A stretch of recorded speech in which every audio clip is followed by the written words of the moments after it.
তো hello everyone, সবাইকে শুভ সন্ধ্যা। এখন সন্ধ্যে 7টা বাজে কেবল। জানলা খুলে আকাশের দিকে তাকিয়ে দেখি একটি এরোপ্লেন যাচ্ছে জয়পুর থেকে, মানে জয়পুর হচ্ছে রাজস্থান জয়পুর থেকে কলকাতার দিকে যাচ্ছে। তবে একটি নয়, অনেকগুলো যাচ্ছে। ওগুলোকে চেনা যাচ্ছে না, মানে একটু হালকা করে চেনা যাচ্ছে। তো বিল্ডিং থেকে দেখি এত সুন্দর, অসাধারণ ভিউ লাগছে। নিচের দিকটা দেখো কত সুন্দর লাগছে।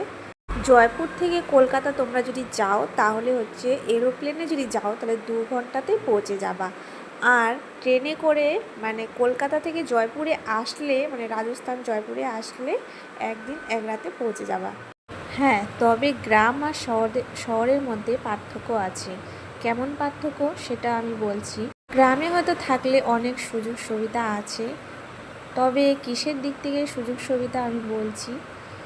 আমাদের গ্রামে কোনো কিছু অভাব নেই অবশ্য, কিন্তু গ্রামে থাকলে কূটনীতির কথা শুনতে শুনতে, মানুষের কথা শুনতে শুনতেই জীবন শেষ।